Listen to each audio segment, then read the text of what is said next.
Bismillahirrahmanirrahim. Assalamualaikum warahmatullahi wabarakatuh. Ibu dosen yang saya hormati dan juga teman-teman kampus yang saya sayangi, pada kesempatan ini izinkan kami dari kelompok online akan mempresentasikan sebuah makalah sebagai tugas kelompok mata kuliah Gizi dan Kesehatan Anak Usia Dini dengan dosen pengampu Ibu Rina Nurdiana MAG. Makalah ini berjudul Penyakit Psikis pada Anak Usia Dini yang disusun oleh Ernawati, Dahlia, Maesaroh, Linawati, Resiwanti, Rina Rohayani, dan juga Anissa Putri. Anak usia dini merupakan individu yang berada pada rentang usia 0 sampai 8 tahun. Usia ini merupakan pondasi untuk usia-usia selanjutnya dan juga disebut sebagai masa golden age, yaitu sebuah kondisi pada saat anak mengalami perkembangan fisik dan psikis yang sangat pesat. Adapun salah satu gangguan kesehatan pada anak usia dini yaitu penyakit psikis. Baiklah, untuk mengetahui apa pengertian itu dari penyakit psikis dan juga jenis-jenis penyakit psikis akan disampaikan oleh Ibu Resiwanti dan Ibu Ernawati. Waktu dan tempat saya persilahkan. Pengertian penyakit psikis. Mengutip dari Center for Disease Control and Prevention, penyakit mental pada anak adalah keterlambatan atau gangguan dalam perkembangannya. Hal ini meliputi pemikiran, perilaku, keterampilan sosial, hingga mengatur emosi. Kondisi ini dapat mengakibatkan stres karena ia merasa tidak berperilaku dengan baik. Kemudian bagian B, jenis-jenis penyakit psikis pada anak usia dini. Yang pertama, ada gangguan perkembangan pervasif. Gangguan ini merupakan gangguan yang nyata terlihat pada berbagai area perkembangan. Gangguan ini dapat dilihat dari tipe gangguan autisme dan gangguan Asperger. Gangguan spektrum autisme atau GSA adalah salah satu gangguan mental pada anak karena terjadinya kelainan otak yang berdampak pada kemampuan komunikasi dan interaksi sosial. Biasanya, anak yang menderita GSA akan terlihat hidup dengan dunia dan imajinasinya sendiri. Mereka tidak mampu menghubungkan emosional mereka dengan lingkungan di sekitarnya. Kemudian yang kedua, gangguan retardasi mental. Gangguan keterlambatan yang meluas dan dalam perkembangan kognisi dan fungsi sosial anak. Gangguan ini dapat didiagnosa berdasarkan skor IQ yang rendah dan fungsi adaptif yang buruk. Semua itu dapat terjadi karena faktor abnormalitas kromosom genetis, infeksi janin, ataupun penyalahgunaan obat terlarang pada ibu hamil, atau penyebab budaya keluarga. Yang ketiga, gangguan belajar. Gangguan defisiensi pada kemampuan belajar spesifik dalam konteks setidaknya integrasi rata-rata dan ada kesempatan belajar. Gangguan ini biasanya terdapat pada gangguan matematika, gangguan menulis, atau gangguan membaca atau disebut juga disleksia. Kemudian bagian keempat adalah gangguan komunikasi. Gangguan ini dapat terlihat pada gangguan bahasa ekspresif, gangguan bahasa campuran, resentif, dan ekspresif, gangguan fonologi, dan gagap. Untuk selanjutnya akan disampaikan oleh rekan saya. Assalamualaikum warahmatullahi wabarakatuh. Terima kasih kepada moderator yang telah memberikan waktunya kepada saya untuk memaparkan materi selanjutnya. Poin kelima, gangguan pemusatan perhatian dan perilaku bermasalah merupakan gangguan pola perilaku yang umumnya mengganggu orang lain atau fungsi sosial adaptif. Gangguan ini dapat dicirikan pada gangguan ADHD, CD, dan ODD. Poin 6, kecemasan dan depresi. Gangguan ini terlihat mencolok pada gangguan kecemasan akan perpisahan, fobia spesifik, fobia sosial, gangguan kecemasan menyeluruh, depresi mayor, dan gangguan bipolar. Gangguan bipolar adalah salah satu penyakit mental yang berhubungan dengan adanya faktor kelainan otak.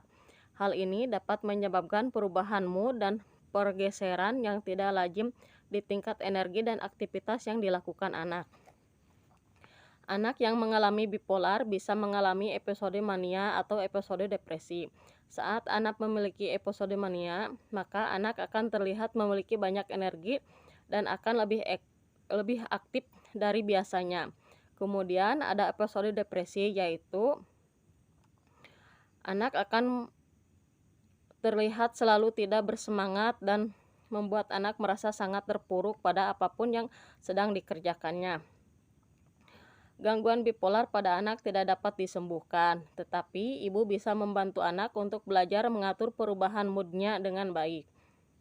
Poin 7, Central Auditory Processing Disorder atau CADD, atau dikenal dengan istilah gangguan proses auditori atau masalah pada pendengaran yang timbul saat otak tidak bekerja secara optimal. Biasanya, anak yang mengalami CAPD akan kesulitan untuk merespons suara, menikmati musik, memahami percakapan, membaca, serta mengeja. Poin 8, gangguan eliminasi atau gangguan masalah pada kontrol BAK atau BAB yang persisten dan tidak dapat dijelaskan oleh sebab organik. Kurangnya kontrol terhadap BAK disebut eunuresis, sedangkan kurangnya kontrol terhadap BAB dikenal dengan enkopresis. Sekian pemaparan dari saya dan saya kembalikan kepada moderator.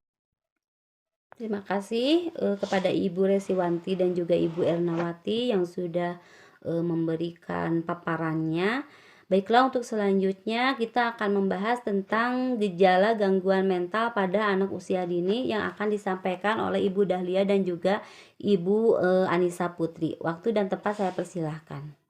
Warahmatullahi wabarakatuh. Di sini saya akan menyampaikan tentang gejala gangguan mental pada anak usia dini.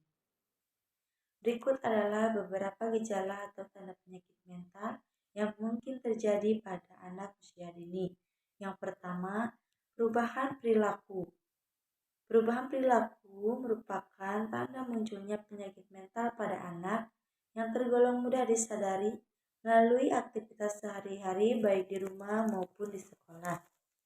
Contohnya seperti anak lebih sering bertengkar hingga berkata kasar yang menyakitkan pada orang lain, menjadi lebih mudah marah dan merasa frustasi. Yang kedua, perubahan mood atau suasana hati. Tanda penyakit mental ini adalah mood atau suasana hati anak yang berubah secara tiba-tiba. Kondisi ini berlangsung sebentar hingga dalam jangka waktu yang tidak menentu. Hal ini bisa mengakibatkan masalah pada hubungan keluarga maupun teman sebaya. Ini merupakan gejala umum dari depresi, ADHD, hingga kelainan bipolar. Yang ketiga, kesulitan berkonsentrasi. Anak-anak yang menderita mental cenderung sulit fokus atau memperhatikan dalam waktu yang lama. Selain itu, mereka juga memiliki kesulitan untuk duduk diam dan membaca. Tanda penyakit mental yang satu ini dapat menyebabkan turunnya performa di sekolah maupun perkembangan otaknya. Yang keempat, penurunan berat badan. Gangguan mental juga dapat mempengaruhi kondisi fisik anak. Tak hanya karena penyakit fisik, Berat badan yang menurun drastis juga bisa menjadi tanda penyakit mental anak.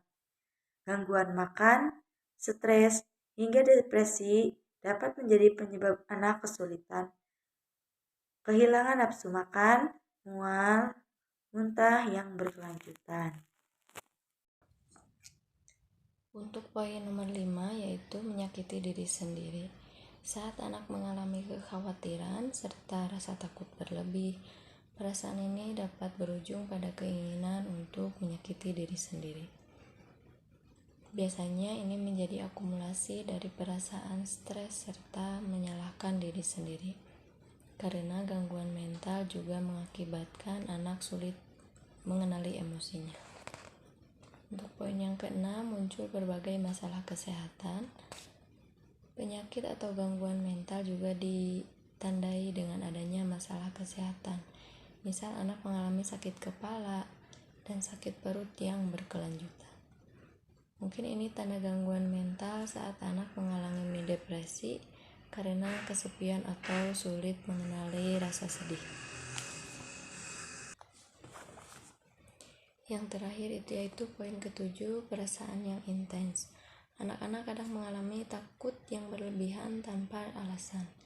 Tanda gangguan mental anak ini seperti menangis, teriak atau mual, kesulitan bernapas, jantung berdebar atau bernapas sangat cepat, yang dapat mengganggu aktivitas sehari-hari.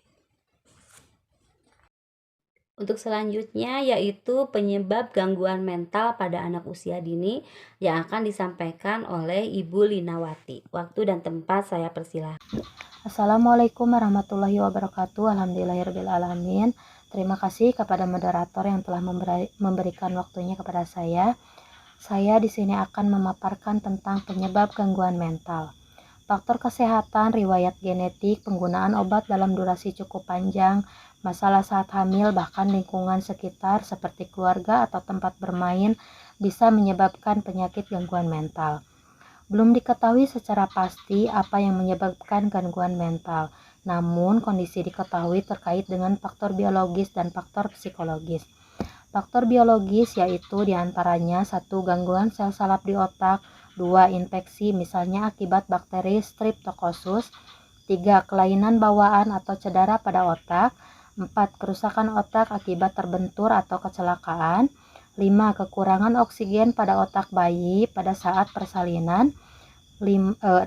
Riwayat gangguan mental pada orang tua atau keluarga, 7. Penyalahgunaan obat-obatan terlarang, 8. Kekurangan nutrisi. Faktor psikologis diantaranya 1. Peristiwa traumatik seperti kekerasan dan pelecehan seksual, 2. Kehilangan orang tua atau disia-siakan di waktu kecil, 3. Kekurangan mampu bergaul dengan teman atau lingkungan sekitar, 4. Perceraian atau ditinggal orang terdekat, 5. Perasaan rendah diri, tidak mampu bergaul, marah, dan kesepian. Demikian pemaparan dari saya. Wassalamualaikum warahmatullahi wabarakatuh. Cara mengatasi penyakit atau gangguan psikis pada anak. Ada beberapa macam cara untuk mengatasi gangguan psikis pada anak, yaitu diantaranya 1. Bangun kepercayaan. Salah satu cara untuk menumbuhkan kepercayaan pada anak adalah dengan selalu menepati janji dan menjaga komitmen pada anak. Kedua, lakukan komunikasi jujur dan terbuka. Penting bagi anak untuk mengetahui bahwa mereka dapat berkomunikasi dan meluapkan isi hatinya pada ibu tentang masalah apapun. Ibu harus siap untuk menerima, mendengarkan, dan berkomunikasi secara jujur dan terbuka. Ketiga, beri kasih sayang dan dukungan. Salah satu cara yang paling penting untuk mendukung kesehatan mental anak adalah dengan menunjukkan kasih sayang dan dukungan secara perlahan. Beritahu anak bahwa apapun yang mereka hadapi, ibu akan mencintai mereka tanpa syarat.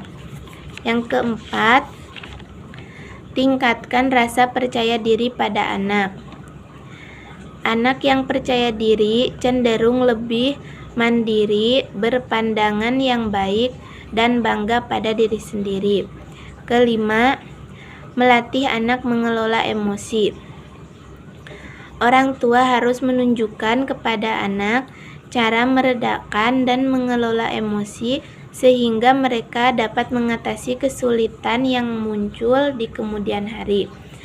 Dan cara yang terakhir yaitu cari bantuan profesional terbaik. Mengenali kapan anak membutuhkan bantuan profesional adalah kesadaran yang harus dimiliki setiap orang tua. Baiklah, terima kasih Ibu Maesaroh yang sudah memberikan penjelasannya, yaitu bagaimana cara mengatasi gangguan mental pada anak usia dini. Sebelum saya tutup, saya akan mengambil kesimpulan bahwa penyakit mental pada anak adalah merupakan keterlambatan atau gangguan dalam perkembangan meliputi pemikiran, perilaku, keterampilan sosial, hingga mengatur emosional. Semua jenis gangguan kesehatan mental dikarenakan faktor-faktor yang ada pada diri anak itu sendiri, kemudian lingkungan dan juga perilaku dari orang tua. Gangguan tersebut membutuhkan penanganan yang tepat, baik itu dari psikoterapi maupun berupa konseling. Baiklah teman-teman, itulah penjelasan dari makalah yang kami buat. Mohon maaf apabila ada kekurangan. Wabillahi taufiq wal hidayah. Wassalamualaikum warahmatullahi wabarakatuh.